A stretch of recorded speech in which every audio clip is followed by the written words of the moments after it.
देश की राजधानी में प्रदर्शनकारी किसानों की एंट्री बंद है। दिल्ली चलो मार्च के तहत पंजाब और हरियाणा के हजारों किसान निकल पड़े हैं। हरियाणा में कई जगहों पर किसानों को रोका गया है।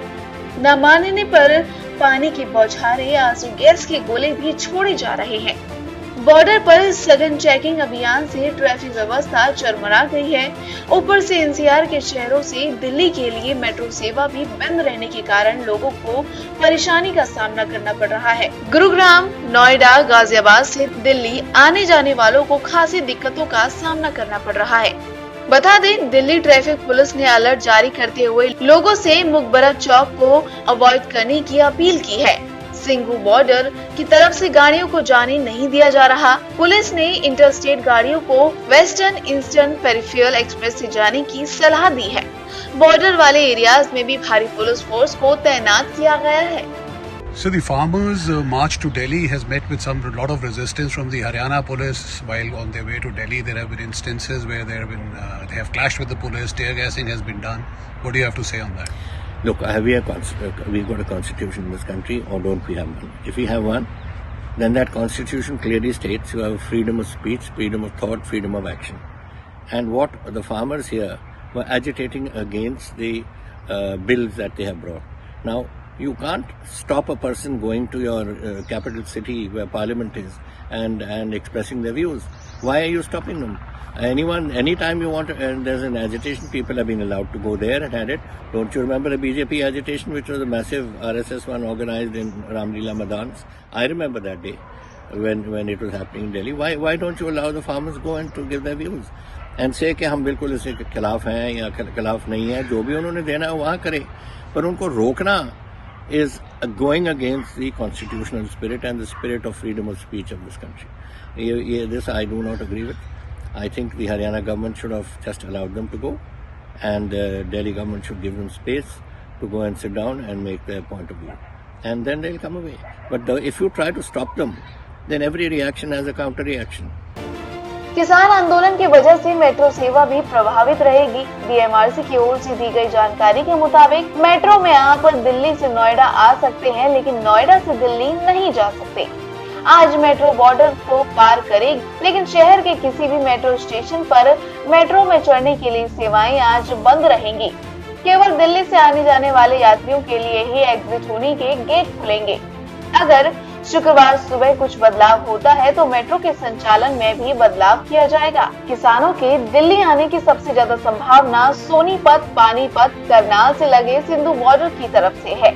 इसी वजह से सिंघू बॉर्डर पर सुरक्षा के बंदोबस्त भी अन्य जगहों के मुकाबले बेहद कड़े कर दिए गए हैं। यहाँ कई लेयरों की बैरिकेडिंग करने के साथ ही जर्सी बैरियर लगाकर उन पर कटीले तारों की फेंसिंग की गई है। पुलिस ने यहाँ प्रदर्शनकारियों का रास्ता रोकने के लिए मिट्टी और रेत से बने डंपर भी मंगवा कर खड़े कर दिए हैं। साथ में कई क्रेनें भी मंगवाई गई है ताकि एक जगह बैरिकेडिंग टूटने पर क्रेनों के जरिए तुरंत दूसरी जगह बैरिकेडिंग शिफ्ट किए जा सके। जहाँ तक रिफॉर्म का सवाल है, नए कानून बनाना ये समय की आवश्यकता थी और आने वाले कल में ये नए कानून किसान के जीवन स्तर में क्रांतिकारी बदलाव लाने वाले हैं। हमारे किसान भाइयों और बहनों को पंजाब में कुछ भ्रम है, तो हम लोगों ने भ्रम दूर करने के लिए सचिव स्तर पर भी वार्ता की। मेरे स्वयं के स्तर पर भी चर्चा हुई किसान यूनियन के लोगों से, और उस दिन चर्चा पूरी नहीं हो पाई थी तो हमने कहा ये चर्चा जारी रहेगी। तो मैंने 2-3 दिन पहले ही सभी किसान यूनियन को 3 दिसंबर को पुनः बैठने के लिए अनुरोध किया है।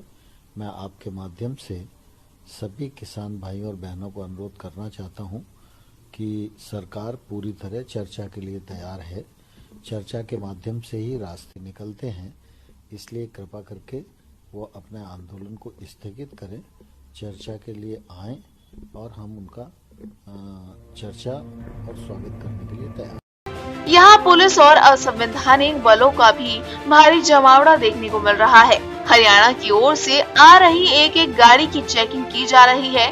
निगरानी के लिए ड्रोन कैमरों का भी इस्तेमाल किया जा रहा है। इंटरस्टेट बसों को रोककर उनके अंदर भी कड़ी चेकिंग की जा रही है। उधर पुलिस ने यूपी गेट बॉर्डर को छावनी में तब्दील कर दिया है। गुरुवार को मेरठ से आ रहे 40 से 50 किसानों के जत्थे को मोहन नगर पर ही रोक लिया गया। वहां पुलिस ने उनसे बातचीत की और मांग पत्र लेकर वापस भेज दिया।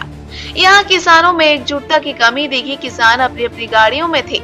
आज फिर से किसान यहाँ पहुँच सकते हैं। सुरक्षा कारणों के चलते दिल्ली और एनसीआर के इलाकों के बीच मेट्रो की कनेक्टिविटी टूट गई थी। ऐसे में जिन लोगों ने अपनी गाड़ियों या कैब से ट्रेवल करने की प्लानिंग की, उन्हें सड़कों पर मुसीबत झेलनी पड़ी। गुरुग्राम बॉर्डर पर गुरुग्राम से दिल्ली आने वाले रूटों पर गाड़ियों की कतार लगी रही। बैरिकेडिंग पर पुलिस गाड़ियों में झांक कर देख रहे थे और चेकिंग के बाद ही गाड़ियों को दिल्ली में एंट्री करने की इजाजत मिल रही थी।